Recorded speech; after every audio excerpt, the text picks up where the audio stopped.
Hello, fellow weary travelers. This week I have a question for you. Have you ever had an idea that, for whatever reason, the 8-pound blob of gray matter in your head just would not put down? Well, that's what happened to me this week. I had a preposterous idea. An idea that got the collective gears in my head whirring. And what kind of idea was this, you might ask? Brace yourselves. Animals as Dungeons and Dragons or fantasy, RPG, tabletop, whatever, classes. Now, the question may come to mind, is this absurd? Yes. But does it make me smile? Also yes. So that's what we're going to be doing this week. We will be doing the first design in a series of animals as various fantasy classes. Now, assuming you haven't already clicked off of this video, those of you who have chosen to stay, a questionable decision, but I digress, you might be asking yourselves, but Kat, how could you possibly choose which class to start with? There are so many possibilities! Well, never fear, friends, for I had a moment of inspiration. Not bardic inspiration, but close. Today, we are starting with the Barbarian. The toughest, meanest, baddest class on the block. And what magnificent creature did I choose to represent such an iconic and gritty class? An octopus. Or rather, an Orc-topus. Yeah, I know, it's a bit underwhelming. But maybe if you stick around and give it a chance, you may just be as amused and generally pleased with the finished product as I was. Shall we find out together? Alright, brace yourselves, fellas. This is going to be a weird one.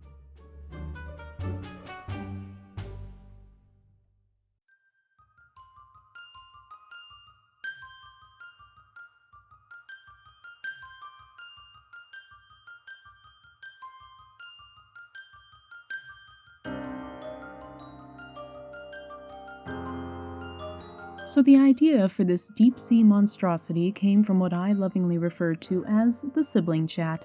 Two of my brothers, one sister-in-law, and myself have an ongoing text chat where we send memes, argue about politics, and generally snark about life, the universe, and everything, while somehow maintaining a general sense of family togetherness. Somehow, in the course of that chat, the idea of a Viking octopus emerged, and I immediately added it to my ever-growing list of absurd imagery ideas. And then I forgot about it for a few weeks. Until, that is, I started brainstorming ideas for content for this channel and for my Redbubble account. Once I'd had the idea of animals as fantasy classes, the idea of the Viking octopus morphing into the Orc-topus really wasn't that far behind. The image of an octopus wielding not one, but over half a dozen unique instruments of war was just too funny for me to pass up.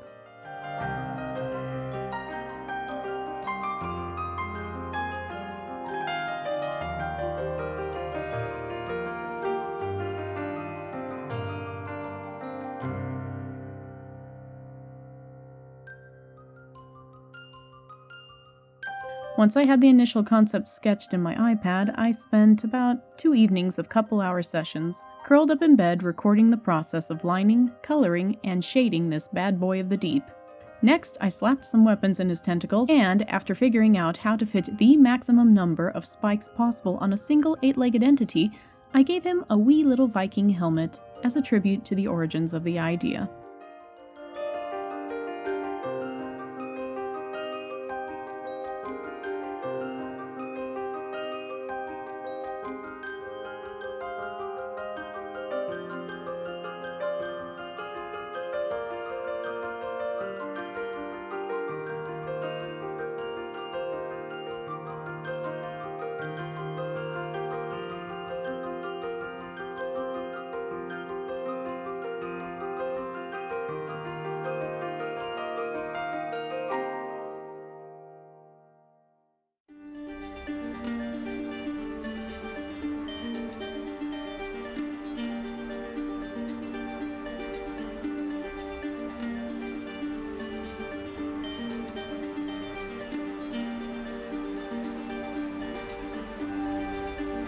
Incidentally, I'm not always the best when it comes to coming up with weapon designs. Weapons, armor, things made of metal, things that are, more solid in structure and less organic in structure are always a little bit of a challenge for me. So this was an interesting challenge in several ways, most notably the number of weapons I had to come up with. There were definitely a few moments of panic while I was trying to figure out weapons to put into his tentacles, where I would just kind of stare at the screen and go, oh shoot, I'm all out of weapons, what do I do now? And then of course, like any other self-respecting artist, I started frantically Googling. Something had to come up eventually, right? Eventually, though, I did find enough weapons to fill all 8 appendages. Although, to be fair, 2 of them are occupied in holding 1 spear. So there are only 7 instruments of warfare, but still. Once I had the weapons well in hand, or tentacle as it were, it was then time for the final stages. I had no clear-cut ideas on coloration, markings, or even stylistic approach going into the design, but I eventually settled on the mix of cell shading, more 3D eyes, and markings that reminded me strongly of certain kinds of octopus, most notably the mimic octopus. After settling on the sort of banded design idea on the leg, I decided to kind of smudge everything around a little bit so that it might look more like the war paint one might expect from any self-respecting barbarian in D&D.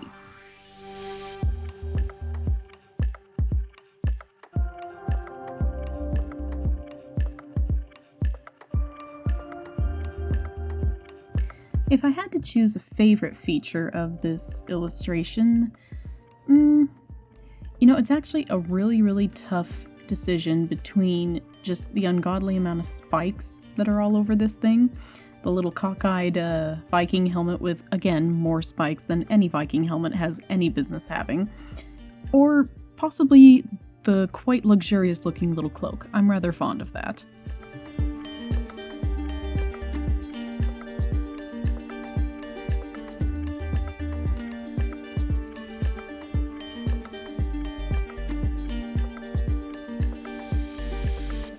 And there you have it. The Orc-topus is on his way to steal your treasure. I mean, so long as said treasure is housed somewhere underwater. Regardless, he is now available on stickers, mugs, and pins in my Redbubble via the link in the description box or on my main page. A huge thank you to those of you who watched this entire video. I know it was quite silly. However, I am actually rather pleased with the rather silly outcome of this ridiculous little side trip into absurdity, and hopefully you're happy with it too. If you have any suggestions for any other Dungeons & Dragons or general fantasy classes that I should make into silly animal pictures or even human pictures, let me know down below in the comments section. I'd be very interested to see what you come up with. And as always, if you want to see more of this nonsense or whatever other mischief I happen to get up to on this channel in the future, go ahead and hit the subscribe button. And while you're at it, you might as well hit the bell notification because evidently that's the only way YouTube will let you know when I post things now. But for now, fellow weary travelers, good day and God be with you.